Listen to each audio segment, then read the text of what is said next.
Eto na guys, ngayon yung ating solar water pump. Gumagana naman, malakas naman siyang humigop. Siya working naman.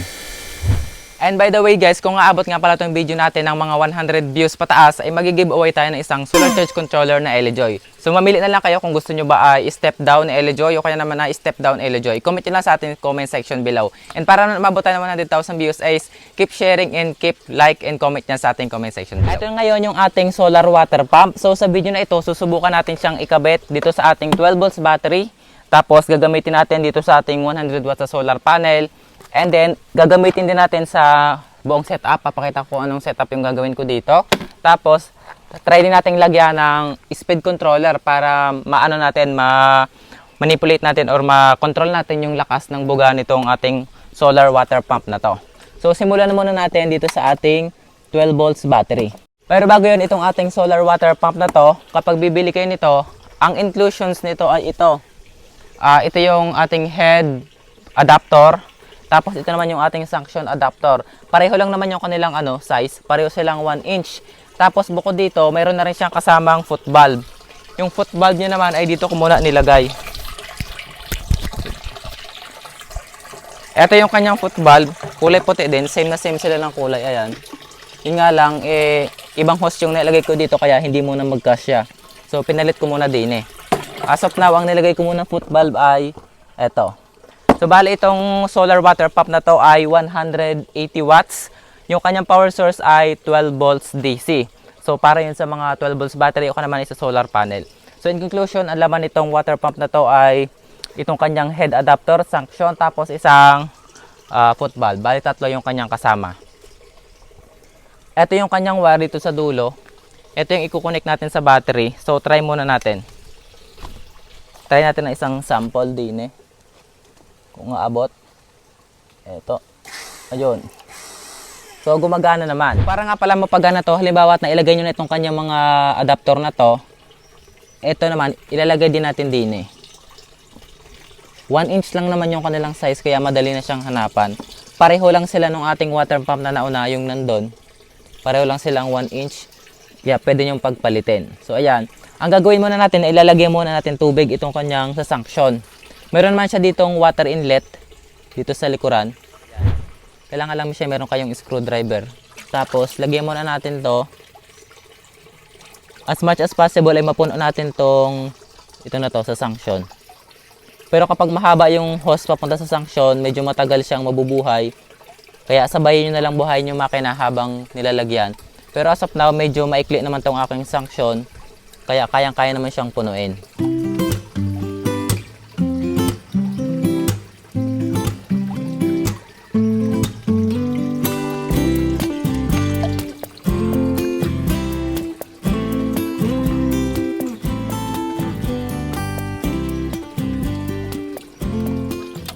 Eto, once puno na, tatakpan din natin to agad.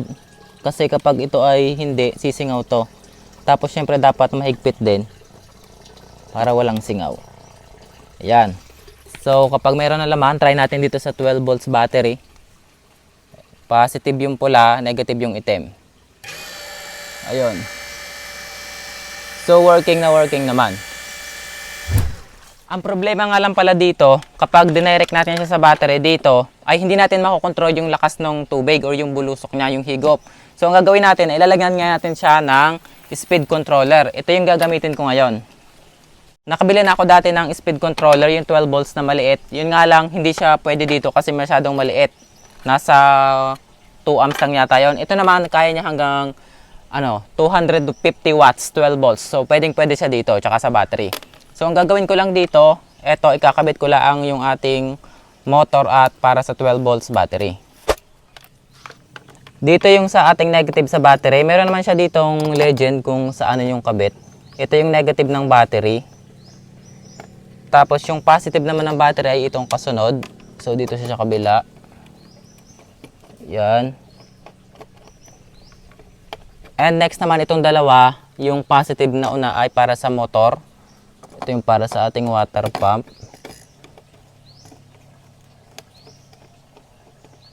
At yung last naman ay sa negative ng water pump.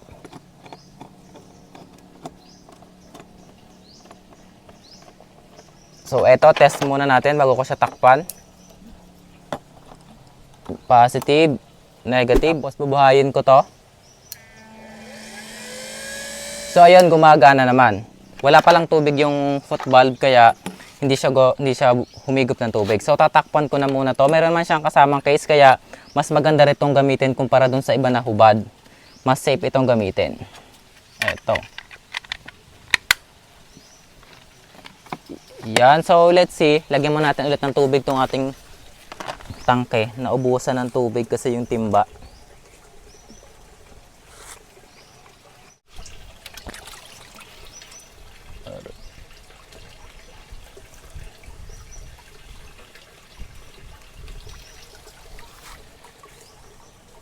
So, ito. Try na natin. Nalagyan ko na ulit ng tubig.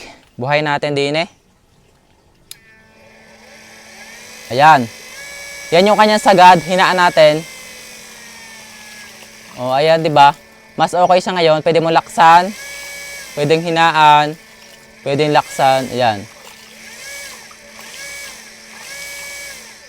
So, mas maganda siya ngayon kumpara sa kanina. Kapag kasi sobrang nilaksan mo yung tubig, malakas din siya kakain ng battery. Nasa 180 watts yun mahigit. Kaya, mas magandang lagyan natin ng controller. Bukod nga pala dito, kapag nilagay ka ng controller, since pwede mong i-control yung power consumption niya rin, ay magagamit na natin siya kahit sa power bank lang.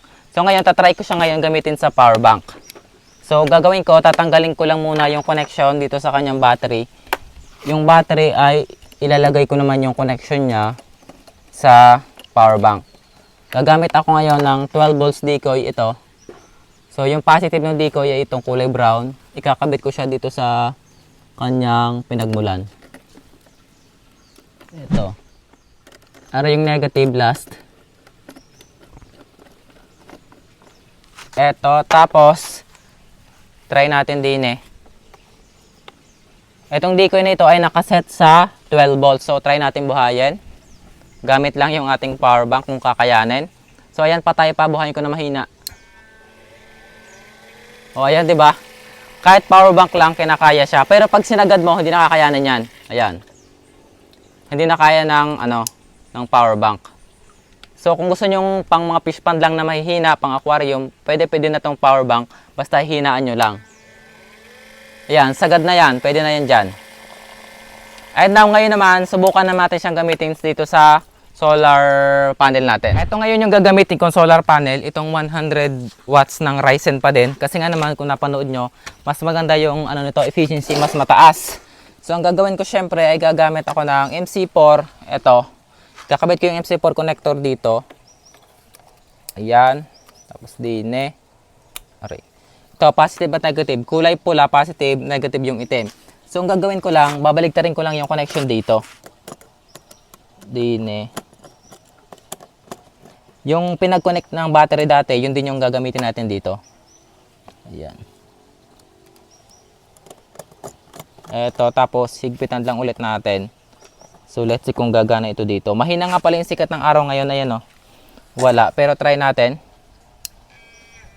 Ayan. Umugong lang yung water pump. Mahina yung sikat ng araw. Kahit pa isagad ko dito, wala. So let's see kung yung may side na mas. Kaso wala talagang sikat ng araw eh. Kaya hindi siya pwede. Try kaya natin doon sa malakas. So, tatry ko doon.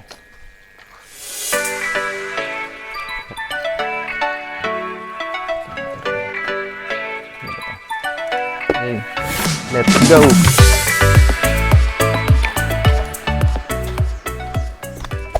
O, ito ngayon mas malakas yung sikat ng araw dito. Try natin kung gagana na itong water pump na to. Ayan. Ayan, gumagana naman. Gamit yung water pump. Kailangan talaga malakas yung sikat ng araw. Sagad na yan. Kapag ibibilad natin to sa sikat ng araw, yung lantad, ayan, lumalakas. Kapag mahina na, ayan. So goods din naman siya guys, basta yung sikat ng araw diretso. Maganda itong gamitin doon sa mga palayan, di ba? Lantad kasi yung sikat ng araw doon, sa mga tubigan. Simula umaga hanggang hapon. Yun nga lang pagdating ng gabi, wala na. Ayan. So gumagana naman. Ang problema lang nga nito, kapag nawala ng sikat ng araw, ay mamamatay din siya agad. Or unstable, kapag biglang kumulimlim or umulan, maaaring humina yung tubig, mawala, o kaya naman talagang tumigil na. So para mas stable, try natin ngayon gumamit ng battery, tapos solar charge controller. So ganito yung gagawin ko, ikakabit ko muna itong ating solar panel. Ito, yung kinabit ko sa controller kanina, tatagtagin ko. Tapos, ibabalik ko naman dito sa ating solar charge controller. So ito yung solar panel.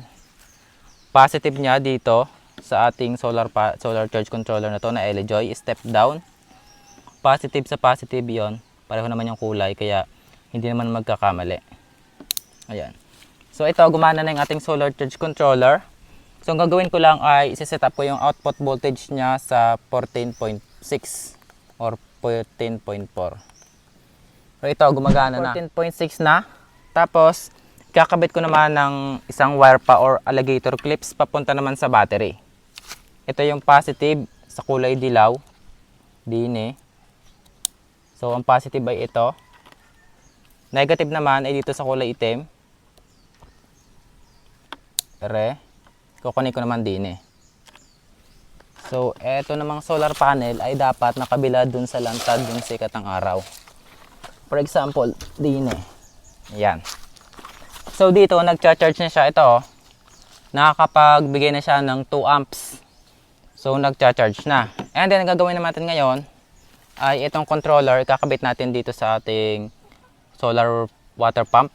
Dine. Nabaklas ko pala yung kanina. Ito yung positive ulit. Ito. Ito pala.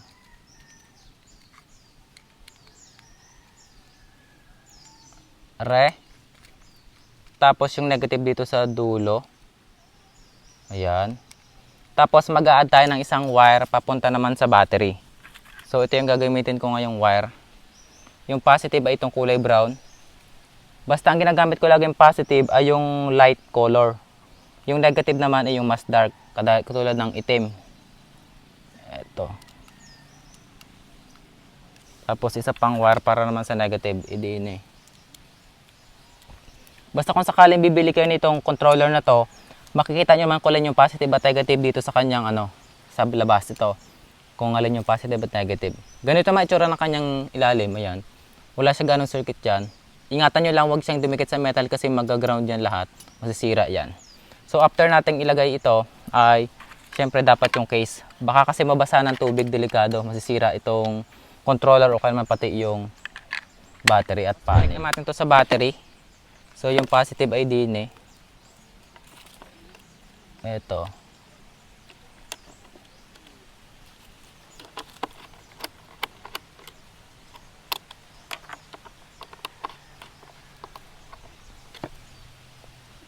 Ito naman yung negative natin dito sa kulay itim. So ayan, tapos din So try natin pagganahin tong ating water pump na to.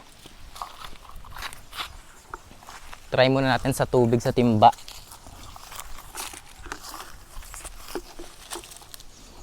So let's see. Ito yung ating controller.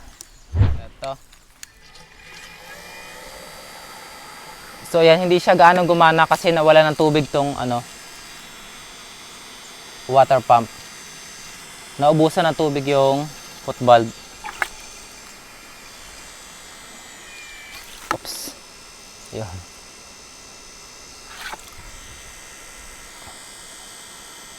Ayun, hindi gumana. Kailangan natin lagyan ng tubig dito sa kanyang buhayan. Pero gumagana naman siya ngayon. Ayan. So ang naging kagandahan sa ganitong setup, kapag mayroon kayong solar panel tapos battery, is nagcha-charge yung battery mo galing sa solar panel. Tapos ito namang water pump, hindi siya mamamatay kahit pa magkanlong or umulan. Kasi nga, continuous naman yung power galing dito sa battery. So walang nagiging problema dito. And then ngayon naman, ay try na natin lagyan ng hose pa dito. Try natin siyang gamitin kung gaano siya kalakas bumuga ng tubig. And base nga pala sa description ng product na to, yung kanyang suction simula dito hanggang doon sa tubig na paghigop ay maximum na ang 8 meters. Pero itong nasa akin naman ngayon is parang wala pa tong 2 meters. And then yung kanyang maximum head simula dito sa labasan ng tubig hanggang sa kaduluduluhan ay maximum na hanggang 15 meters. Pero ito, try natin dito sa aking hose ngayon. Ito ay 40 meters. Try natin kung kaya niyang 40 meters. Depende naman kasi yun sa elevation kung gaano kataas yung iaangat niya. Pero ito naman is mababa lang naman. So try natin kung kaya niya ang 40 meters. So ito ngayon nalagyan ko na ng hose. Ito. 40 meters. Try natin kung gagana. Yung dulo niya naman ay ito. So, let's see.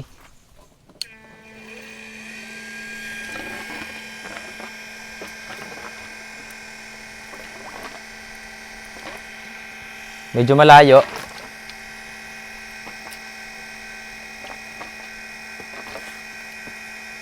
Medyo nahirapan, so lalaksan ko, sasagad ko na. Ito na yung kanyang sagad.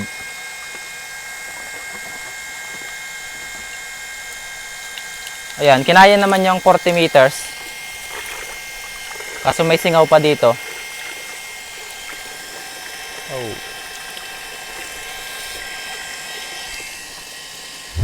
So ito ngayon, try ko naman pumunta dun sa taas kung kakayanin niya. Isasagad ko na lang.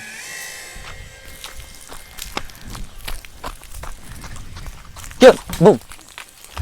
So yung hose ngayon, inilagay ko na dun sa taas. Nakahutay na siya. 40 meters. Try natin kung kanyang ahunin. Isasagad ko na rin dito. Tapos dito tayo.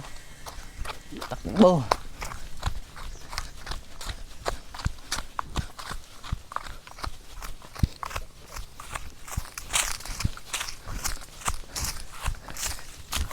Eto guys.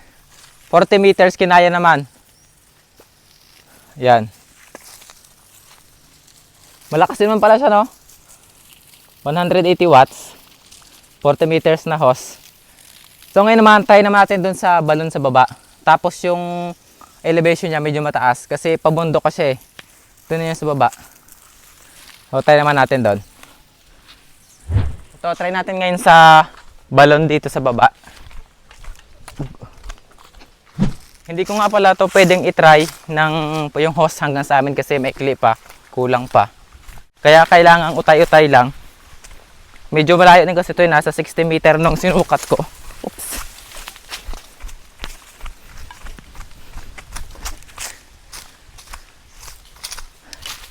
Marami namang water source dito. Ngayon nga lang, hindi pa nalilinisan.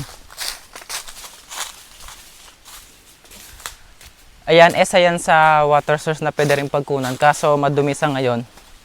Hindi siya nalilinisan. Kaya ang dami ng dahon. Pero pwede rin naman dyan kung malalagyan ng kulambo. Tapos dito kami kumukuha ng tubig sa isa pa. May mas maliit dito. Hindi ko lang alam kung may tubig. Pero tingin ko meron. Ayun, may laman naman yung tubig. Eto. So try natin muna din eh. Ito, binuno. Ito, try natin dito. Ito, binuno. Lalandi lang. Ayan.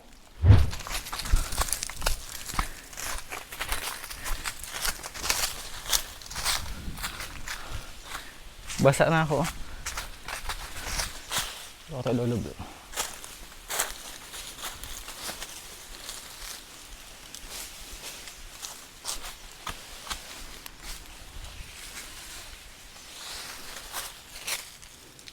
Bago may ahas dito, no?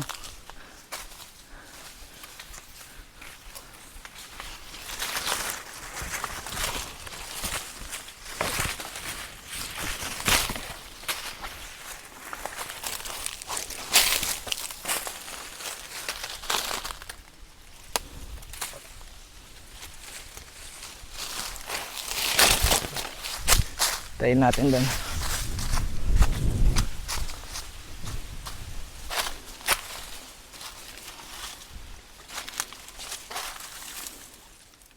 So try muna natin kung hihigop na din eh. Yan, malakas. Ngayon, ilalagay ko naman tong hose hanggang dun sa taas. Kakabit ko na din eh. Sana lang umangat yung tubig kasi medyo mataas na rin eh. Bale, ito yung hose. Are. Hanggang din eh. Pataas ng pataas. Okay. Tapos, tingnan natin dito kung kaya niyang umangat hanggang din eh. Medyo matarik na to eh. Ito. Gagi. 40 meters. Ang layo din. Ito yung dulo. So, try natin ngayon. So, ito na naikabad ko na lahat. Try natin kung akit yung tubig gamit yung 40 meter na hose pataas. Sagad ko na to. So, tara doon sa taas. Tingnan natin.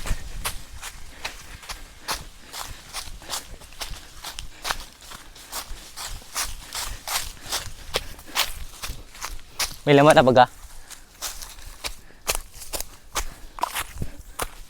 Parang wala pa. Ah! Ayun, grabe, umahon nga. Yung tubig. Hihina tayo. Kaso medyo mahina na. Ang tarik din dito, tingnan nyo. Ang tarik niya. Hanggang na pa doon sa baba. Pero yung tubig umahon.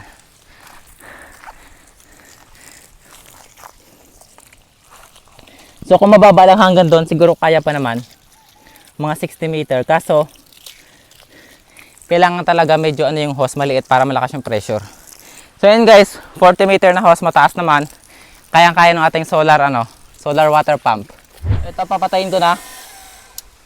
So ngayon, dito sa ating 180 watts na solar water pump, kinaya niya naman kahit na mataas yung hose, kahit na mataas yung iakit na tubig. So siguro, mas kakayanin pa ng 300 watts yung AC natin na water pump na nasa taas. And alin nga ba yung mas maganda dito guys? Itong solar water pump o yung AC? Para sa akin, mas maganda yung AC kasi wire na lang idadagdag natin sa water pump papunta dito, papunta doon sa bahay. Kasi kung ganito yung mangyayari, yung ating battery nakalagay dito sa baba kasama ng ating water pump, hindi na natin pwedeng itaas yung hindi natin pwedeng habaan yung wire papunta dito sa kasi malakas yung current, mahirapan yung wire. And then kapag iniwan natin yung mga battery dito kasama ng water pump, baka pagbalik natin sa umaga wala na yung battery, nanakaw na. Okay naman pati yung water pump nanakaw na rin kaya hindi pwede. And aside from that, kung solar panel naman ilalagay dito, mahirapan din ako dito kasi kanlong saan ko ilalagay yung solar panel dito, kaya naman baka manakaw din. So yung ganitong setup, siguro mas maganda ito sa mga malapit sa bahay o kaya naman yung mga nasa palayan, yung lantad sa sikat ng araw, tapos makikita nyo kung may taong kukuha. Dito hindi pwede. Mas maganda dito ay yung AC pump na katulad dito. So yun, kung gusto nyo nga pala bumili, gusto nyo i-try, ilalagay ko na yung mga link natin sa ating comment section. And yung ating sa giveaway naman is pag umabot tayo ng 200 views. So magbibigay tayo ng ating step down or step up na back converter na LGO MPPT solar charge controller. So kung meron pa yung question, just comment sa ating comment section below.